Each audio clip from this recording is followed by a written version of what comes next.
Welcome to Larry's Library. This time, I'm going forward on my Peter David Incredible Hulk read-through, and this time I did Omnibus Volume 3 of Peter David's Incredible Hulk. This is a really thick omnibus.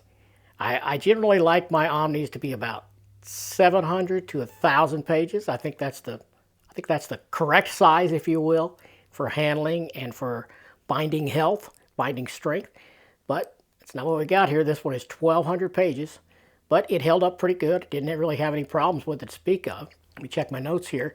This one has an MSRP of $125, and normally I would tell you not to be a chump and pay that, but, well, this one, at least at the time of shooting this, appears to be, I'm not going to say out of print, but we could certainly say out of stock at my preferred vendor, InStockTrades.com. And I also checked CheapGraphicNovels.com, my backup, you could say, my second favorite vendor for these, and it didn't show it either. So, I don't know.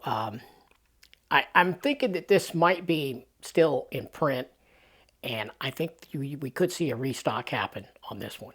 Or maybe even another printing, because a lot of these Peter David Hulk Omnis have already had multiple printings, so maybe this one will be either restocked or reprinted soon. I don't know, but like I said, it is 1,200 pages. Of course, it's written by Peter David, right there on the title. The art is mostly, and I say mostly with a caveat, by Gary Frank. And it is some killer art. Fantastic art by Gary Frank. Mostly. We've also got a couple of really notable issues in here by the legendary George Perez. Future Imperfect is what I'm talking about specifically. And we've got some issues by Liam Sharp and some others. But I'm not going to get into all of those. There's just far too many. But I'm going to focus on those that I named. Yeah, to give you an idea how this breaks down, I did do a little figuring here, and out of the 43 or so issues that's reprinted in here, Gary Frank does 20 of them. Sadly, only 20. Liam Sharp does 8, and George Perez does the 2, Future Imperfect 1 and 2. So speaking of that, I got the list here what this collects. This collects Incredible Hulk, the OG series that started in 1968. But this is 90s stuff, keep in mind. This is issues 401 through 435, annuals 19 and 20, Incredible Hulk versus Venom, number 1, and the Hulk, Future Imperfect 1 and 2, Tales to Astonish, the 1994 series, number 1, Incredible Hulk Ash Can Edition, and material for Marvel Holiday Special, the 1991 one, which is number 3. And that's what makes up this fat boy. Now, I should mention something here. Marvel included a trigger warning on this one. Now, I did not notice a trigger warning on volumes 1 and 2 of the Peter David Hulk. I think it's just with this one, or at least, I mean, it could be in 4 and 5. I haven't read those yet, but it's certainly at the beginning of this one. I mean, before you get into any story, you have this warning, and I'm going to read it here, and I'll throw a graphic up on the screen, but it says, these comics are presented as originally created. They contain outdated depictions. This collection portrays characters dealing with suicide and sexual assault. Reader discretion is advised. Now, you know, I didn't even notice this when I was first reading it, and then I got to looking at the index page and I seen it over there, and I don't understand what they mean by outdated depictions. I mean, I get the warning, and I'm somebody that's for trigger warnings. I think it's a good thing, you know, especially position it before the story begins. Might be better to have it on the cover or the back cover somewhere. The back cover, I think, would be a good place for it. Because, you know, someone might not want to buy this if they know there's something in there that's going to trigger them. And here, you know, you don't get the warning until you already bought the book. So, not really the best way to do it in my view. I think it would have been better as a little blurb on the back underneath the normal stuff you get there, and maybe down around the price tag, you know, on the ISBN where the barcode is. Something like that would have been more appropriate, I think. But at any rate, I'm glad they included it, or at least made an attempt to, but I don't understand what they mean by outdated depictions. But maybe that's just me, because, I mean, I read through here, and I only seen one example of sexual assault. And I read this entire thing, and I even flipped back through it a second time thinking I missed something somehow. And no, I did not. But there is the one. I mean, it all takes place off camera, but it is certainly intimated, and you can tell what's going to happen, So that's what they mean by that. But I don't understand the outdated depictions. There's a couple stories dealing with AIDS, but I thought it was done in a very respectful, sensitive way. I didn't think it was gratuitous or outdated. I'm not sure what they mean by that. If you've read this Omni or this material in some other form, and you know what they mean by outdated depictions, let me know down in the comments, because I'd be interested in hearing other people's view on that. So, like I did in the last one, and like is my new habit now, especially when I'm reviewing something this thick, with this many issues in it, I took notes as I was reading. I had my phone right there, and as I'm reading these, I took notes. And so I have this big, long Google Keep Notes document here that I'm going to refer to. And before I get too far into it, I want to say, and if you've watched the channel much and you've seen my other reviews, you know that I've made it no secret that I'm not a big 90s guy. That, to me, is the worst era of comic books was the 90s. And when I say 90s, I mostly mean like sort of the late 80s to around 97. Because in my view, from the books I've read, and again, that's probably the lightest material as far as my knowledge base is probably the 90s. So I'm happy to admit I could be wrong. And I'm going to find out by exploring these 90s omnis like I'm doing here. So we'll see. We'll learn that together. But at any rate, to me, Marvel Comics specifically, and maybe all comics, I'm not sure about that, but certainly Marvel, started coming around and getting much better around the end of the 90s, around 98 or so, 98, 99, 2000, right around there. It sort of came out of that whole shoulder pads, chromium covers,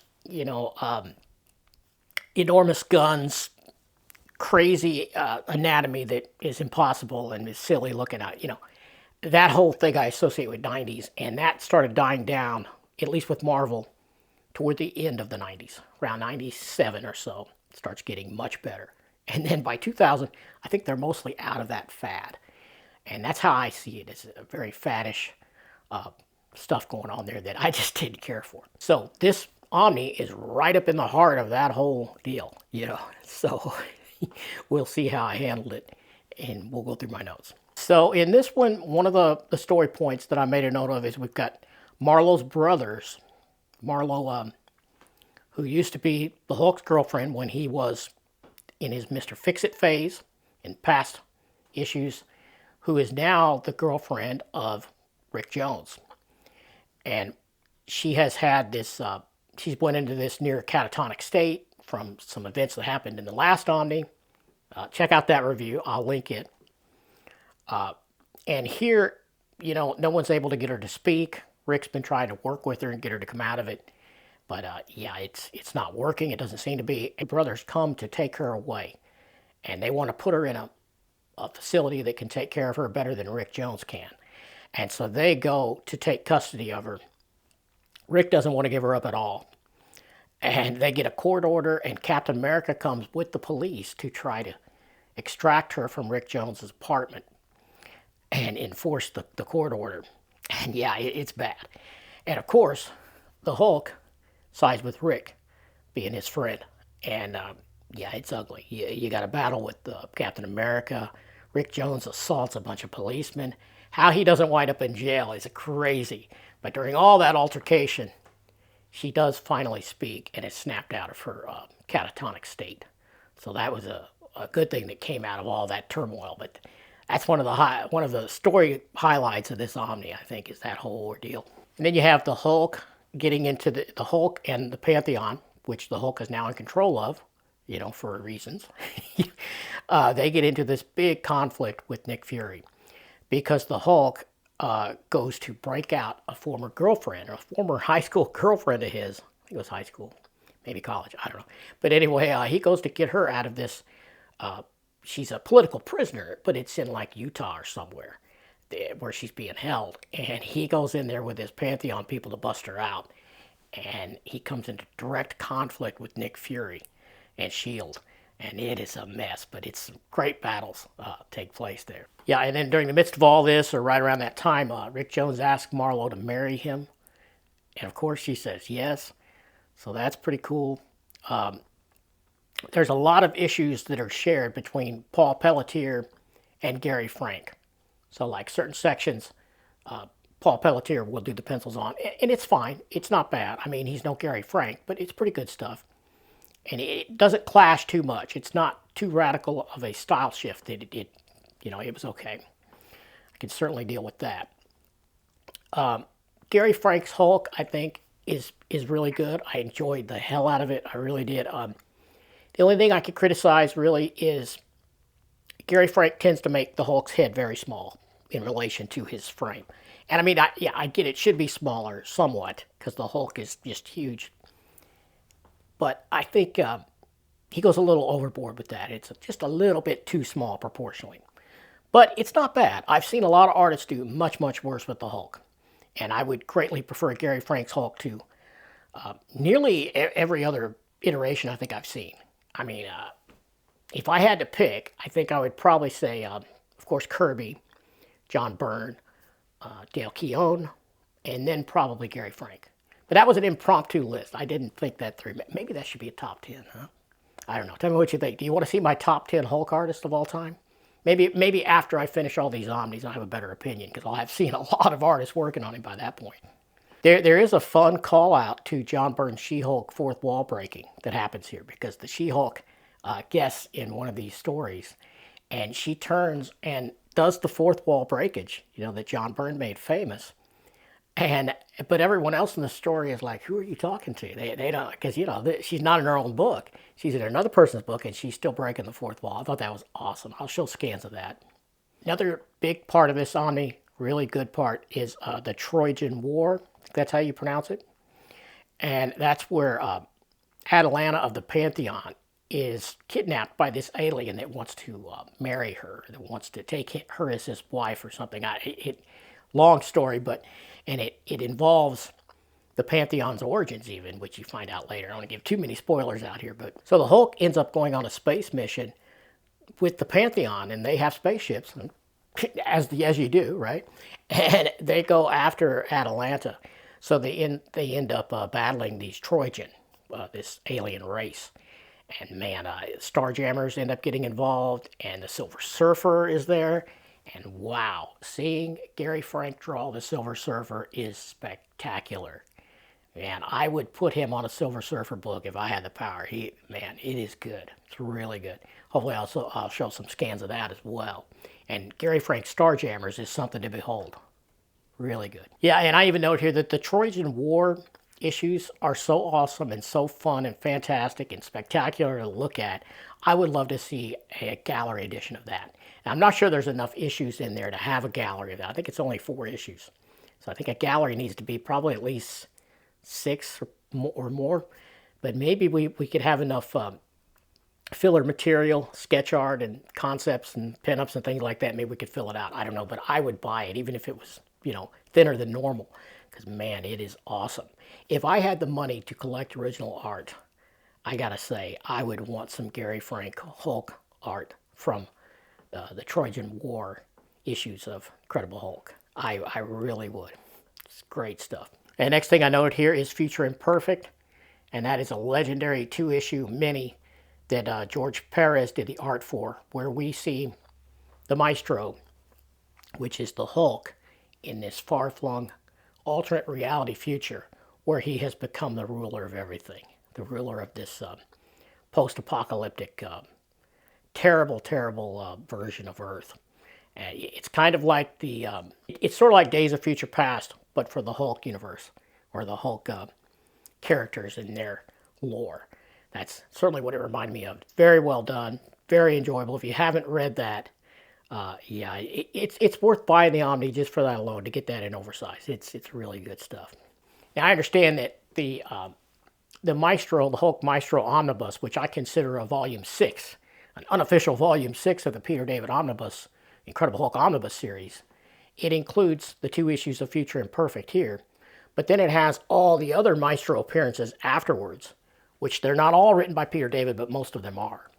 So I'm still going to get that, which is going to be a minor double dip with this omnibus. In case anyone was wondering what's in that, that's how that goes. I looked. So then another note I have here is Rick Jones does marry Marlo, and like any big time Marvel wedding, I mean, if you've been reading very much Marvel comic books over the years, you know that when a hero gets married in the Marvel Universe, chaos always ensues, and you end up with a whole bunch of people there that weren't invited. And this one is no different. The Impossible Man adds a whole bunch of people to that invitation list that didn't go on there, including the entire, almost the entire rogues gallery of Hulk villains ends up crashing this wedding. So yeah, it's pretty spectacular. It's definitely a fun issue. Yeah, and another thing I noted here, and I will show, I'll show a very large scan of this so you can see it maybe. But even the human version of Rom shows up with Brandy, his girlfriend from his series. They're at the wedding. So that's pretty cool. Issue 420 deals with AIDS and suicide. Made a note here. Betty is working at a hotline call center and tries to talk a man out of committing suicide. Meanwhile, Jim Wilson, the Hulk's friend, Jim Wilson, the Hulk and Rick Jones' friend, he is dying of AIDS. And Bruce tries to save him. He takes him back to the Pantheon to use some of their resources, but he can't save him. Jim tries to talk him into giving him a transfusion of his Hulk blood, and Bruce won't do it. He's afraid of what could happen, and maybe he's thinking maybe he'll save the kid, but depending on what kind of Hulk he ends up being, he could be this savage, monstrous creature. He could kill dozens of other people or more, which would be worse than maybe the poor guy dying. So, yeah, it's a very tragic issue, and that's part of what that trigger warning was, I'm sure, at the beginning of the book. And then toward the back half of this omnibus, you have the fall of the Pantheon.